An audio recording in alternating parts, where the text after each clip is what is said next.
Nous sommes ravis de vous retrouver sur Canal 3 Bénin dans votre journal. Bienvenue, voici les titres. Au sommaire de ce 13h, un projet au profit des femmes du Septentrion pour les rendre autonomes. Leadership et autonomisation des femmes et des filles, c'est son nom. Il a été lancé vendredi à Boukombé au thème « Au moins 30 femmes de 18 à 40 ans de la commune seront formées durant 3 ans ». En sport, le championnat scolaire reprend bientôt au Bénin après des années d'hibernation. L'annonce a été faite hier au cours d'une séance d'information et qui a réuni dans les locaux du ministère des Sports les acteurs impliqués dans l'organisation. L'un de nos sportifs maison pour être précis, Narcisse Alossé, nous prépare déjà son compte rendu à suivre. Et dans ce journal, on parlera environnement et assainissement pour éviter les déchets et l'insalubrité sauvage dans les villes du Grand Nokoué. Le gouvernement a mis en place un dispositif de collecte et de gestion des déchets. Question, comment l'opération de collecte des déchets produits par les médailles se passe-t-elle et quelle est sa portée dans le maintien d'un cadre de vie sain? Une équipe de la rédaction est allée sur le terrain.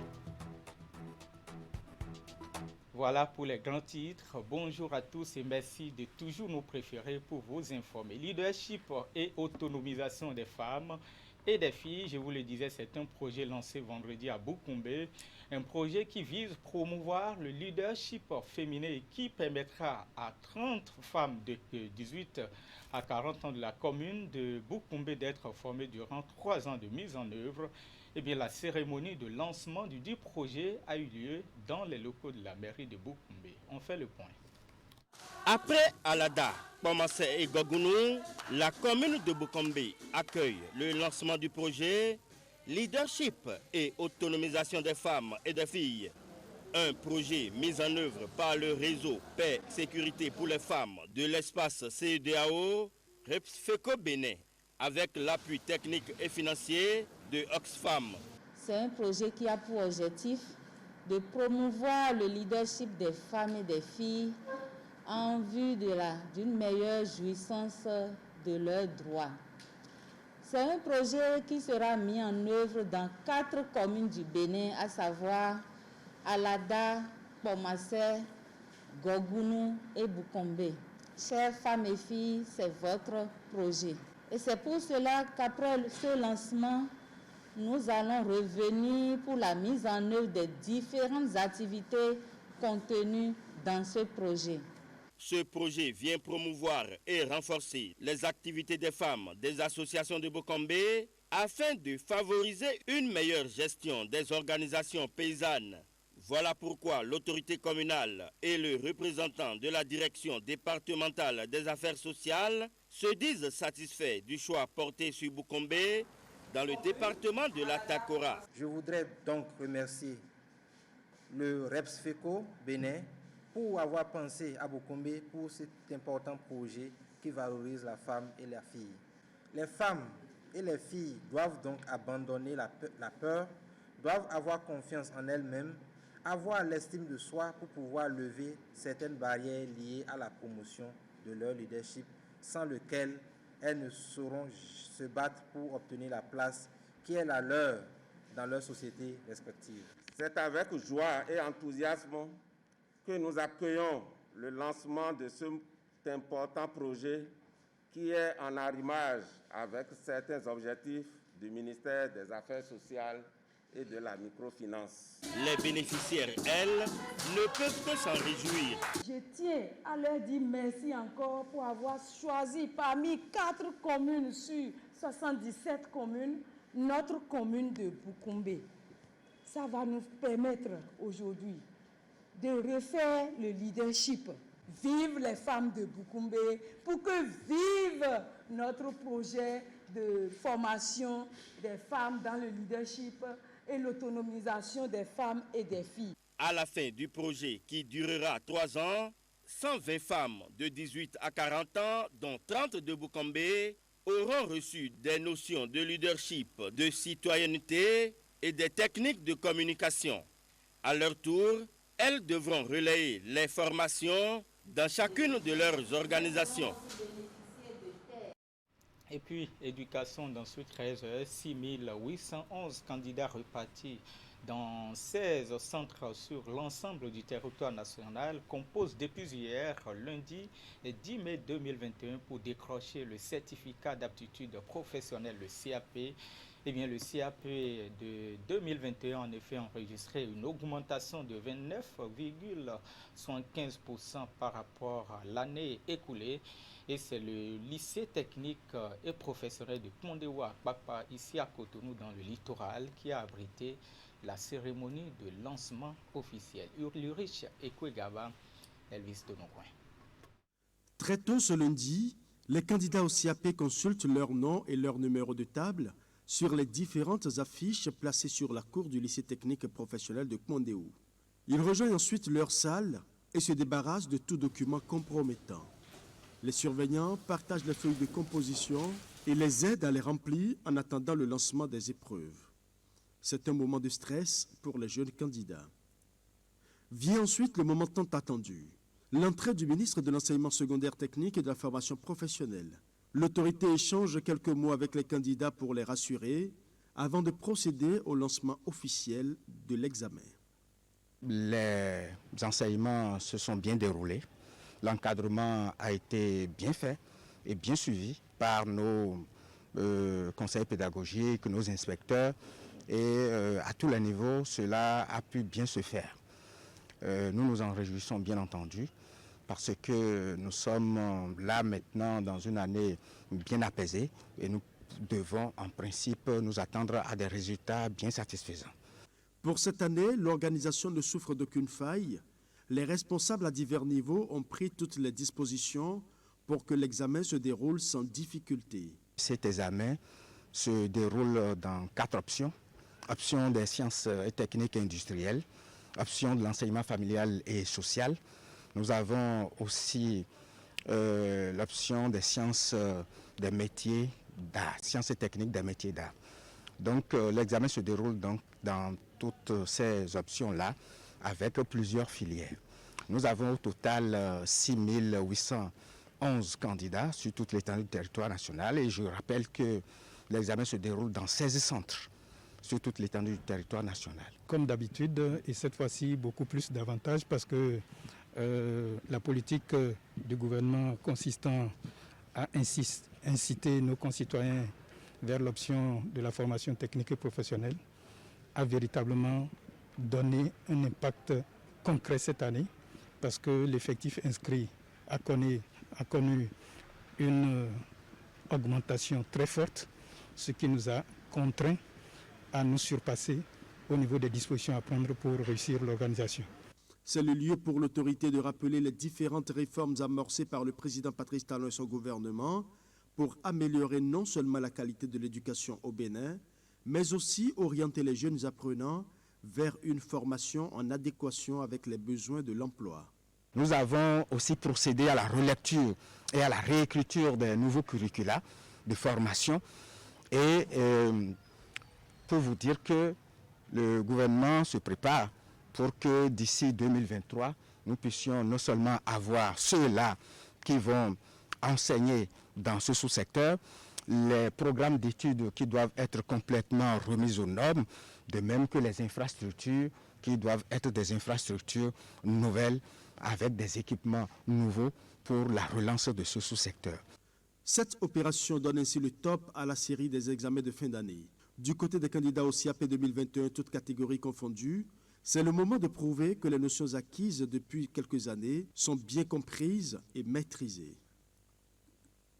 Éducation toujours dans ce 13h, 4 semaines de travaux dirigés gratuits pour les candidats au BEPC et au baccalauréat dans le département du littoral. C'est une initiative du maire Louis Cosset-Tongi Atroko pour renforcer le niveau des candidats aux prochains examens de fin d'année. Eh bien, les TD sont organisés avec le concours des acteurs du secteur pour offrir les meilleures prestations aux apprenants. Le démarrage des 10 travaux dirigés a eu lieu samedi à Cotonou.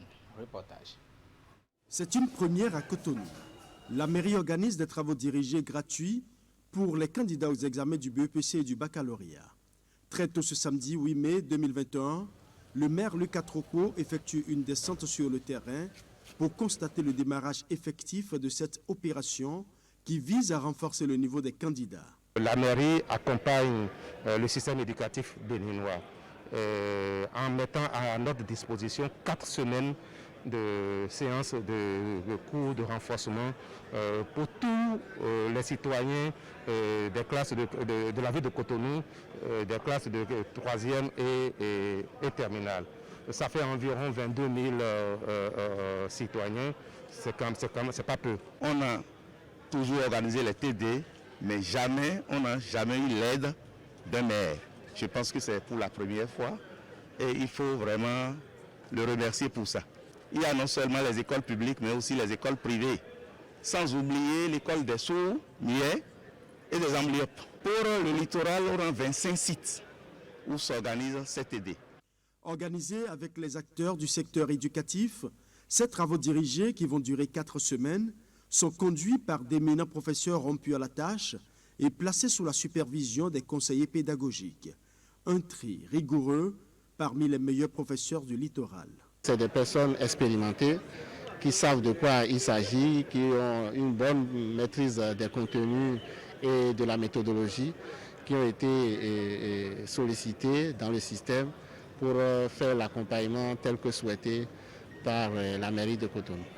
Le but visé par l'autorité, en organisant cette séquence de travaux dirigés pour les candidats, est de permettre au littoral de rafler les meilleures places au BEPC et au baccalauréat 2021. Il faut que nous soyons à leur côté, que nous leur disions qu'ils ne sont pas seuls. Et nous avons eu le temps de le leur dire. Nous leur avons dit que nous n'allons pas nous arrêter simplement à cette TD organisée. Je voudrais préciser que nous le ferons chaque année à partir de cette année. Nous souhaitons surtout que ce soit les résultats, que le littoral, comme de son habitude, soit au devant. Et nous espérons que ça va se faire comme ça.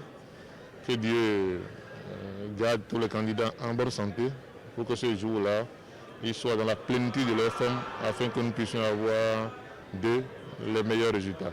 Mais nous allons aussi, dans les semaines à venir après les résultats, primer les meilleurs. Mais en attendant les examens proprement dits, pour voir si les fruits tiendront la promesse des fleurs, les apprenants mesurent déjà toute la portée de l'attention dont ils bénéficient de la part de l'autorité municipale. Ils rassurent le maire et tout le comité d'organisation. C'est vraiment bénéfique pour nous et ça pourra nous donner de bons résultats au bac 2021. Et on veut aussi que les générations venues aussi puissent en bénéficier. On lui promet que cette année 2021, au bac et au BPC, on lui promet que le résultat sera bon et meilleur. On donnera le meilleur de nous-mêmes. À l'instar du CEG Saint-Rita, plusieurs autres établissements recevront la visite du maire Lucas Trocco, qui a également pris en compte dans ce programme de renforcement de connaissances les apprenants en situation de handicap. Une manière d'offrir des chances égales à tous les candidats du littoral. Et maintenant, cette descente de la ministre de l'Enseignement supérieur et de la Recherche scientifique à l'Université nationale des sciences, technologies, ingénierie et mathématiques d'Abomey, Éléonore Ladékan-Yahi, est entournée dans le cadre de la lutte contre le harcèlement sexuel en milieu universitaire. Au cours de la rencontre, apprenants et enseignants ont été entretenus sur le sujet. On voit ça avec Imette Hélène Amosson. Le phénomène s'observe dans plusieurs secteurs. Il est également présent dans le système éducatif béninois. Dans les collèges, lycées, centres universitaires et universités, le harcèlement sexuel est toujours d'actualité. Démarrée il y a quelques mois, la tournée de sensibilisation a conduit ce jeudi la ministre de l'Enseignement supérieur et de la Recherche scientifique à l'Université nationale des sciences, technologies, ingénierie et mathématiques d'Abomey face aux étudiants, personnel administratif, de soutien et aux enseignants. Éléonore Yahi Ladékan a discuté avec ses hôtes des heures durant du sujet et de ses conséquences. Vous avez entendu parler de cela et que vous avez des sœurs des autres universités aussi qui en sont victimes. De pouvoir vous écouter comme nous avons eu le bonheur de le vivre avec des autres universités où les échanges ont été très ouverts. Nous espérons que ce serait également le cas ici. Vous donnez également des conseils. Comment aborder le sujet avec vous pour que votre rêve soit réalisé. Vous avez le devoir de nous dire tout ce que vous vivez comme problème et de ne pas vous taire. Le problème, ce n'est pas de dire, bon, puisqu'on m'a harcelé, si j'arrive donc à réussir, tant mieux, mais si je ne réussis pas, tant pis. Il ne faut pas dire ça. Nous, on est là aussi pour ça. On n'a pas souvent le temps d'être avec vous tout le temps. Mais vous pouvez parler, pas de façon ouverte, mais nous, si nous, on est au courant, on connaît le professeur, on peut lui parler sans qu'il ne sache que c'est de vous qu'on parlait. Les communications ainsi que les différents panels animés ont permis aux uns et aux autres d'aborder plus amplement la question, les causes, les différentes formes possibles ainsi que les séquelles.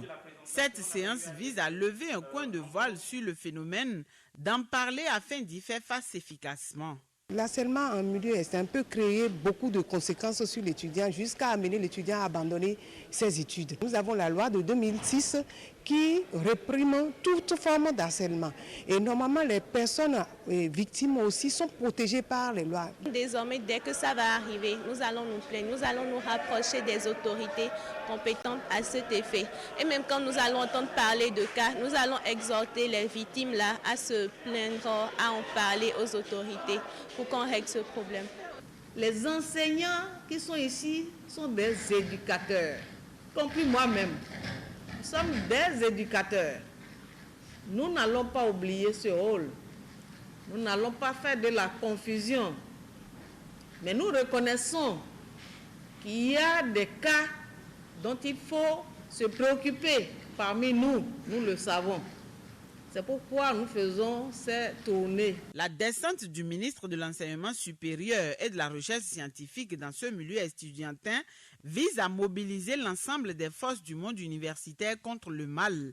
Après l'université d'Abomey-Calavi, Kétou et Abomey, Éléonore Yaïladé Kaïssa sut mis le cap sur les universités et centres du Septentrion. Comme pendant les étapes précédentes, les visiteurs vont débattre du harcèlement sexuel et des moyens pour éradiquer le fléau.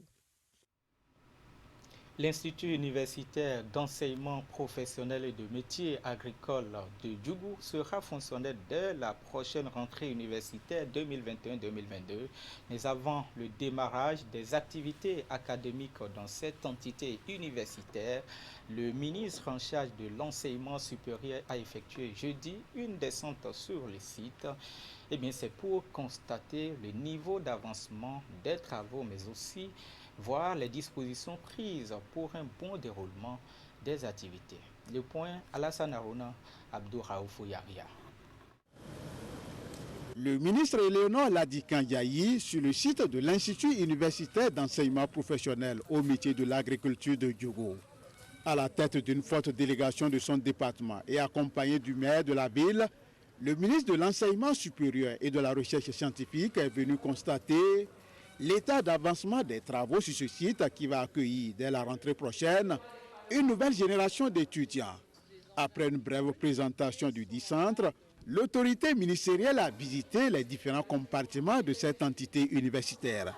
Nous sommes donc sur ce site parce que nous avons un centre universitaire d'enseignement professionnel et il est question de venir voir à quel niveau nous en sommes. On a vu les infrastructures qui sont vraiment très très bien faites. On a vu justement les sites qui vont constituer la ferme et nous avons, avec M. le maire, également apprécié l'implication des autorités locales. Et ça, c'est une donne très importante. Les mobiliers, tout ça, c'est là. Le recrutement des personnels des UEP, ça va se faire également. Donc, globalement, nous sommes venus trouver que le travail a bien avancé. Ce chantier, faut-il le rappeler, fait partie des réformes phares du gouvernement de la rupture dans le sous-secteur de l'enseignement supérieur, désormais orienté vers la professionnalisation de l'enseignement. Alors les bacheliers sont attendus. La différence aussi avec l'université, c'est que nous, on n'a pas de limite d'âge. Vous pouvez avoir fait autre chose après votre bac et décider de reprendre vos études si vous avez la motivation. Si vous êtes intéressé à devenir un exploitant agricole, parce que c'est ça en fait, l'agriculture c'est aussi un peu une vocation en même temps qu'un métier, alors c'est une formation qui est faite pour vous. Fermé au lendemain de l'avènement du gouvernement du nouveau départ qui a voulu doter le pays d'une nouvelle carte universitaire, l'Institut universitaire de Djougou renaît avec une nouvelle dynamique à la grande satisfaction du premier citoyen de la ville. C'est des impressions de joie parce que vous savez que l'Institut, dans sa forme ancienne, avait été stoppé avec la redéfinition de la carte universitaire du Bénin. Nous avons pensé que la commune n'allait plus retrouver cela, mais vous constatez aujourd'hui avec la visite de Madame la ministre et de toute son équipe que c'est un bonheur qui se prépare pour la commune de Djougou. Et nous avons vu que le travail préliminaire est très avancé de façon méthodologique et nous pensons que vivement, très prochainement, il y aura la rentrée scolaire et ce que nous avons perdu en 1000 jours, nous allons le gagner en un seul jour. Parce que ce qui est en train d'être fait, vraiment j'ai été émerveillé, c'est méthodique, c'est une planification linéaire et c'est la technologie aussi qui sera au rendez-vous. L'Institut universitaire d'enseignement professionnel au métier de l'agriculture de Djougou est désormais une réalité. L'ultime réglage à apporter reste la validation des tests institutionnels déjà en cours, après quoi le processus de recrutement de la première génération d'étudiants sera enclenché conformément aux vœux du chef de l'État qui tient à la professionnalisation de l'enseignement. En sport, je vous l'annonçais dans les titres, les championnats scolaires reprennent bientôt au Bénin après des années d'hibernation. L'annonce a été faite hier lundi au cours d'une séance d'information qui a réuni dans les locaux du ministère des Sports les acteurs impliqués dans l'organisation. Eh bien, une séance au cours de laquelle les caractéristiques de l'événement ont été révélées à l'opinion publique. Voici le compte rendu avec notre sportif maison, Narcisse Alossé. Autour de cette table dressée à la salle de conférence du ministère des Sports, les acteurs à qui la responsabilité de l'organisation des championnats scolaires est confiée au Bénin. Ils se concertent ici autour des dispositions à prendre pour la réussite de cet événement contraint à une trêve depuis quelques années. Et vu le timing des préparatifs, cette reprise sera une transition. Vous avez vu le moment auquel nous vous avons invité autour de cette table pour un championnat qui va démarrer bientôt. Je voudrais que chacun note que c'est pour nous tous une occasion de montrer au monde entier et aux Béninois que notre championnat renaît, le championnat scolaire renaît. Je voudrais inviter tous les acteurs à faire en sorte que cette édition, que je qualifie d'édition transitoire, soit une réussite. Une réussite souhaitée pour accroître le capital confiance des gouvernants actuels autour des championnats scolaires qui, jadis, constituaient un vivier pour le sport national.